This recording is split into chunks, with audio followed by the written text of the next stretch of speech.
श्री स्वामी समर्थ। स्वागत आहे तुमचं माझ्या YouTube चॅनलवरती। आजचा दिवस तुमच्यासाठी खूप चांगला, आनंददायक आणि समाधान देणारा जावो हीच मी स्वामींच्या चरणी प्रार्थना करते आणि आजच्या या नवीन व्हिडिओला सुरुवात करते। पण त्या अगोदर तुम्ही माझ्या चॅनलवरती जर नवीन असाल तर चॅनलला पण लगेच सबस्क्राइब करा आणि कमेंटमध्ये श्री स्वामी समर्थ लिहायला अजिबात विसरू नका। उद्या 22 सप्टेंबर वार सोमवार आणि याच दिवशी शारदीय नवरात्रीला सुरुवात होईल। नवरात्रीचा सण स्वच्छता, सात्विकता आणि पवित्रतेचा प्रतीक आहे। या दिवशी घराघरात घट बसवले जातात, देवी विराजमान होते आणि घरातील प्रत्येक महिला देवीची पूजा, आराधना आणि उपासना करत असते। नवरात्रीच्या पहिल्या दिवशी घरात अखंड दिवा प्रज्वलित केला जातो।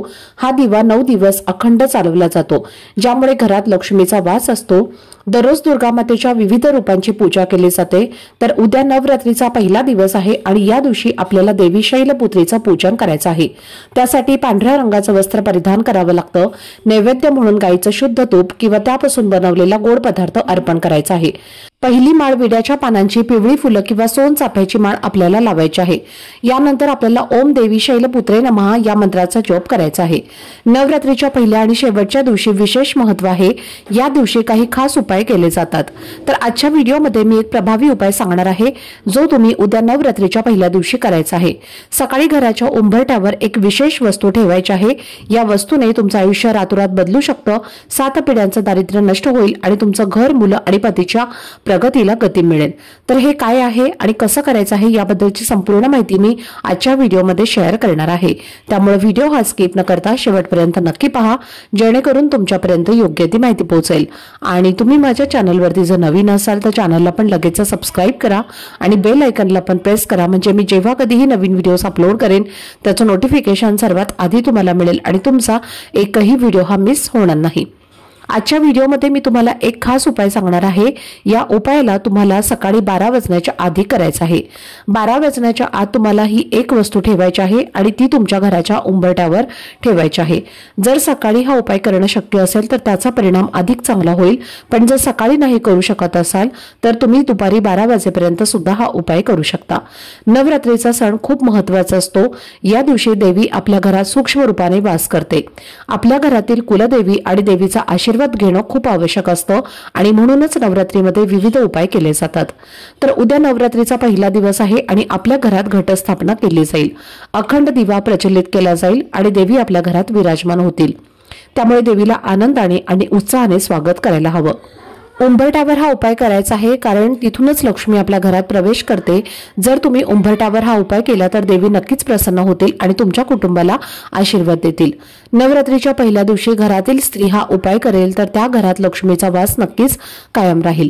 नवरात्रीचे दिवस धनप्राप्ती आणि लक्ष्मी प्राप्तीसाठी खूप महत्त्वाचे असतात। जर तुमच्या घरात आर्थिक समस्या असतील, पैसा टिकत नसेल किंवा तुमचा व्यवसाय नीट चालत नसेल तर हा उपाय नक्कीच तुमचं जीवन बदलू शकतो। जर तुमच्या घरात घटस्थापना किंवा अखंड दिवा लावला जात नसेल तरीही हा उपाय करा, कारण देवी सूक्ष्म रूपात आपल्या घरात असते आणि त्या तुम्हाला आशीर्वाद देण्यासाठी तयार असतात। त्यामुळे हा उपाय करणं खूप महत्त्वाचं आहे। तर उद्या नवरात्रीच्या पहिल्या दिवशी हा उपाय नक्की करा आणि देवीचा आशीर्वाद मिळवा। उद्या तुम्हाला एक प्रभावी उपाय करायचा आहे आणि त्यासाठी तुम्हाला सकाळी लवकर उठायचं आहे। उठल्यानंतर स्वच्छ स्नान करा। स्नानाच्या पाण्यात थोडी हळद आणि दूध घाला। उद्याचा रंग पांढरा आहे आणि सोमवार आहे म्हणून हळद आणि दूध टाकायचं आहे। स्नान झाल्यावर तुमचं शरीर आणि मन शुद्ध होईल। नवरात्रीच्या पहिल्या दिवशी बऱ्याच लोकांचा 9 दिवसांचा उपवास सुरू होतो। तर या दिवशी आपल्याला देवीचं श्रद्धेने पूजन करायचं आहे। तर तुम्ही या दिवशी केस धुवू नका। जर उपवास असेल तर तुम्हाला आदल्या दिवशीच केस धुवून घ्यायचे आहेत।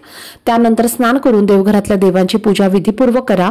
नवरात्रीत घरात घटस्थापना केली जाते आणि देवांची पूजा केली जाते। सर्व देवांना विड्याच्या पानावर स्थापन करा। देवीला पांढऱ्या रंगाची फुलं अर्पण करा आणि पूजा केल्यावर देव हलवू नका। 9 दिवस देवांना आपल्याला पानांवर ठेवायचं आहे आणि रोज आपल्याला नवीन फुलं बदलायची आहेत। तर या दिवशी तुमच्या घराच्या उंबरठ्यावर हा एक उपाय करा। यासाठी एक तांब्याच्या भांड्यामध्ये तुम्हाला थोडं पाणी घ्यायचं आहे, त्यामध्ये हळद टाकायची आहे आणि हळदीचं पाणी उंबरावर शिंपडायचं आहे आणि स्वच्छ कपड्याने ते पुसून काढायचं आहे। त्यानंतर उंबरठ्यावर हळदीने पेस्ट तयार करा आणि ते पेस्ट उंबरठ्यावर लावा, म्हणजे हळदीचं लेपन तुम्हाला उंबरठ्यावर लावायचं आहे। उंबरठ्याच्या बाहेर रांगोळी घाला आणि त्या रांगोळीवर लक्ष्मीची पावलं काढा। ही पावलं तुम्ही कुंकवाने किंवा रांगोळीने काढू शकता। लक्ष्मीचे पावलं घरात शुभता आणतात आणि त्यानंतर 2 विड्याची पानं घ्या। त्या पानावर सुपारी ठेवा आणि ते पान उंबरठ्यावर ठेवून त्यावर हळद, कुंकू आणि फूल अर्पण करा। मुख्य प्रवेशद्वाराच्या बाहेर एक तुपाचा दिवा प्रज्वलित करा। दिव्यात शुद्ध गाईचं तूप वापरा आणि दिव्याला हळद कुंकू अक्षदा अर्पण करा। तुपाचा वास देवी लक्ष्मीला आकर्षित करतो। मुख्य प्रवेशद्वाराच्या बाहेर भिंतीवर हळदीने 2 स्वस्तिक काढा। ते स्वस्तिक शुभतेचे प्रतीक असतात। आणि घराच्या मुख्य प्रवेशद्वारावर एक आंब्याच्या पानांचं तोरण लावा। आंब्याच्या पानांपासून तयार केलेले तोरण घराच्या नकारात्मक ऊर्जा दूर करते आणि घरात सकारात्मकता आणत असते। आंब्याच्या पानांचं तोरण तुमच्या घराच्या मुख्य प्रवेशद्वारावर लावा। ते 3 दिवस ठेवा आणि चौथ्या दिवशी ते बाहेर टाकून द्या। आंब्याच्या पानांचं तोरण घरासाठी खूप शुभ आणि पवित्र असतं, म्हणून ते आवर्जून करा। तुम्ही हे सर्व उपाय काळजीपूर्वक आणि श्रद्धेने केलं तर देवीची कृपा तुमच्यावर नक्कीच राहील आणि घरात समृद्धी येईल। तर उद्या तुम्हाला काही विशेष उपाय करायचे आहे, जे तुम्ही आपल्या घरात देवीचा आशीर्वाद प्राप्त करण्यासाठी आणि घरातील समृद्धी वाढवण्यासाठी करू शकता। सर्वप्रथम पूजा केल्यानंतर एका वाटीमध्ये थोडी चणा डाळ आणि गूळ घ्या। तर हे मिश्रण तुम्हाला उंबरठ्याच्या बाहेर 1 ते 2 तास ठेवू द्यायचं आहे आणि नंतर ते उचलून गाईला खाऊ घालायचं आहे। हा उपाय तुम्हाला आवर्जून करावायचा आहे। नवरात्रीच्या पहिल्या दिवशी देवी आपल्या घरात विराजमान होणार आहे। देवीचा आशीर्वाद मिळवण्यासाठी आणि त्यांना प्रसन्न करण्यासाठी हा उपाय प्रत्येक महिलेने करायला हवा। तसेच तुमच्या घरात घटस्थापना केल्यावर तुम्ही एक नारळ घ्या, ज्यामध्ये पाणी असतं। तर एक प्लेट घेऊन तांदूळ तुम्हाला ठेवायचे आहेत आणि त्या तांदळावर हा नारळ ठेवून तो घटस्थापनेसाठी ठेवायचा आहे। नवरात्रीच्या 9 दिवसात दररोज नारळाची पूजा करायची आहे। नारळावर हळद कुंकू अक्षदा अर्पण करा, फूल अर्पण करा, धूप दीप किंवा अगरबत्ती ओवाळून घ्या। दसऱ्याच्या दिवशी एक लाल कपडा घ्या आणि त्यामध्ये हा नारळ बांधून तुम्हाला पैशांच्या तिजोरीमध्ये ठेवायचा आहे। नारळ लक्ष्मीचा प्रतीक आहे आणि त्या नारळावर सेवा केल्यामुळे घरातील सर्व आर्थिक अडचणी दूर होतात। तुम्ही घटस्थापना करत असलात तरी घटामध्ये पाणी भरताना हळद कुंकू आणि 1 रुपयाच्या नाण्यासोबतच एक तुम्हाला कवडी सुद्धा टाकायचं आहे। कवडी लक्ष्मीला प्रिय आहे आणि त्यामध्ये एक दैवी शक्ती असते। दसऱ्याच्या दिवशी ती कवडी काढून तुम्हाला तुमच्या पर्समध्ये ठेवायची आहे। त्यामुळे तुमच्या घरामध्ये पैशांचा प्रवाह हा सुरळीत राहील आणि घरामध्ये समृद्धी येईल। अखंड दिवा जर तुम्ही लावत असाल तर तिळाच्या तेलाचा दिवा लावा, कारण तिळाचं तेल दिव्याला अधिक टिकाऊ बनवतं। तसंच दिव्यात एक कापराची वडी आणि 2 लवंग टाका, जेणेकरून दिवा दीर्घकाळ टिकेल। उंबरठ्यावर ठेवलेली सुपारी दिवसभर तसेच रात्रभर तिथेच ठेवा आणि दुसऱ्या दिवशी ती पानं काढून तुम्ही निर्माल्यामध्ये टाकू शकता। सुपारी एका लाल कपड्यात बांधून देवघरात ठेवा, त्यामुळे घरातील वास्तुदोष, पितृदोष, नजरबाधा आणि दरिद्रता नष्ट होते। तर हे सर्व उपाय तुम्हाला नवरात्रीच्या दिवशी करायचे आहेत, त्यामुळे तुमच्या घरात देवी लक्ष्मीचा वास होईल आणि घरात सुख, समृद्धी आणि शांती नांदेल।